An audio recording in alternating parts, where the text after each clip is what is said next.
What's up, everyone? Today we're going to be talking about American Horror Story 1984, Episode 2, appropriately titled Mr. Jingles. And before I get into any of this, let me just take a moment to tell you guys that I'm sorry this video is super late. Hopefully, over the next couple of weeks, they will not be late and they'll be dropping on Wednesday after the episode airs. So with that being said, let's jump right into this. The episode pretty much begins where we left off last time, with Karen, the doctor from the psychiatric hospital, going all the way to see Margaret in order to tell her that Mr. Jingles has escaped and that she needs to close down Camp Redwood. Margaret is having none of this, even though she knows that Mr. Jingles, at least from what she's told us from the first episode, is a dangerous man. She feels like there's a reason for this camp to be open when it is being opened, and this is a way for her to move on. So she shows Karen the fact that she is protecting herself with pretty much the littlest gun you've ever seen on television, and then she shoos her away. Karen leaves, and Mr. Jingles comes to kill Karen. We'll see her later on in the episode, but I have to admit, this wasn't really the best opening for the television show. One of the reasons I'm having a lot of trouble, or at least I was until this episode really started to play out with this entire season, is just like last season, it's moving too quickly and it's isolating itself. It's not really telling a coherent story, or at least it wasn't over the first episode and maybe even this part of the second episode. But like I said, once that whole sequence plays out, and this is literally just the beginning of the episode, I feel like it picks itself up in a major way, and I'm really excited for the rest of the season. So let's just talk about what was really awesome in this episode. From there, we jump back into the camp where everyone else is partying, but Brooke is hyper-focused on the television. The news report tells them that a murder happened at the gas station that they stopped at, and Brooke is really terrified. Nobody else notices, but as she's trying to tell everyone that it could be the Night Stalker and he's followed them up here, Margaret shows up literally out of nowhere and tells the boys to get out and to go shower and go to bed because the camp is going to be opening soon. They need to get everything ready. This allows Brooke and Montana to have a little bit of one-on-one time as they start to wind down for the night. And Brooke tells Montana about the wedding that she was at last summer and how pretty much her fiance, or her soon-to-be husband, ended up killing himself and his best man because he just got it in his head that Brooke had slept with him the night before their wedding. Now, that's pretty crazy, and I'm not entirely sure how it's going to stack up with the story they're trying to tell for the rest of the season. Honestly, it just kind of feels really cheesy to me, and I feel like if this is going to have some major weight going forward, then they need to find a real reason to connect it. Maybe this is one of the reasons the Night Stalker is going after her, or maybe it's just something to pad her backstory, because as this episode plays out, we're moving incredibly fast with this entire process. I mean, at the very end of this episode, we are pretty much in the climax of any 1980s slasher film that's ever really been out there, and we still have about 8 episodes to go.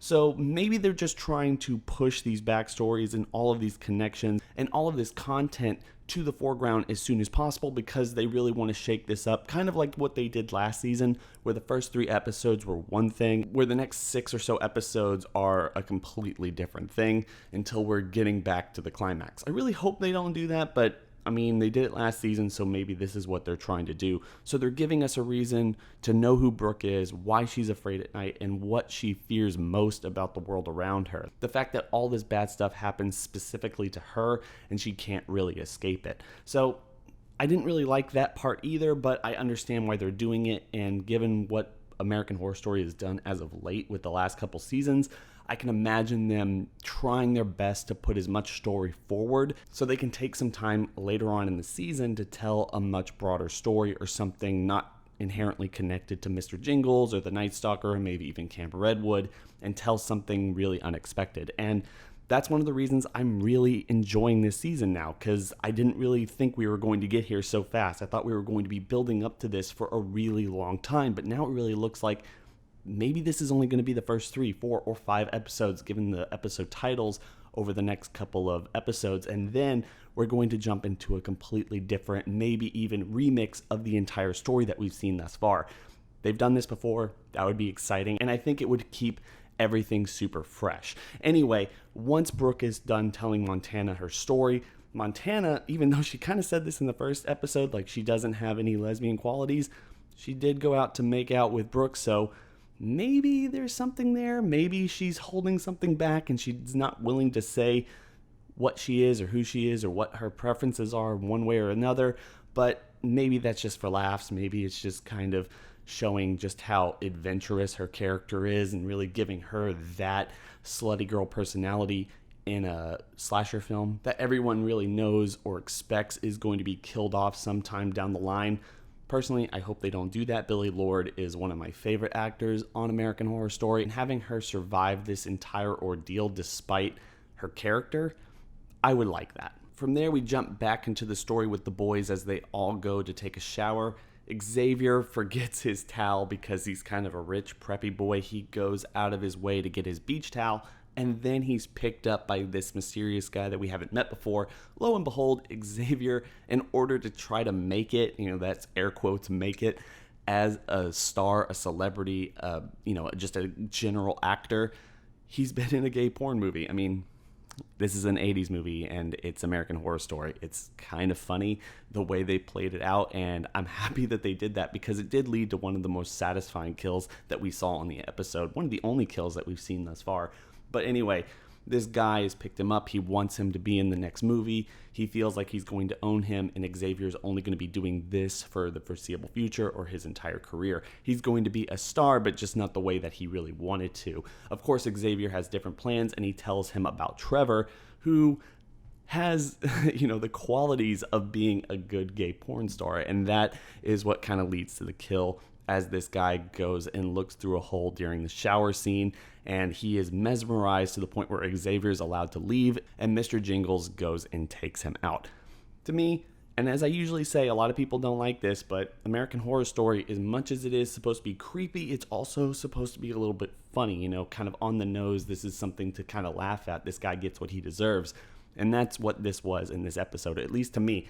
I had a lot of fun watching it. I think it was really cool. And I'm really just very glad that they're not going to kill off Cody Fern that quickly. They kind of teased it, maybe so heavy-handedly that it was never really going to happen, but they did tease it in the trailer that they dropped after the first episode, but it looks like he's going to survive the rest of the season, or at least the next couple episodes, and I'm happy about that. From there, the episode cuts to Brooke walking around on her own as the Night Stalker finally shows back up again in order to threaten her. He tries to kill her, she gets away, and then the Night Stalker runs into Jonas. And the biggest thing about Jonas, the hitchhiker that we saw from the first episode, is that he's a ghost or some kind of thing. Whatever. I don't even really know what he is at this point. They're not really telling us. But really, no matter how hard the Night Stalker tries to kill him, he keeps coming back and obviously just running around the camp for eternity.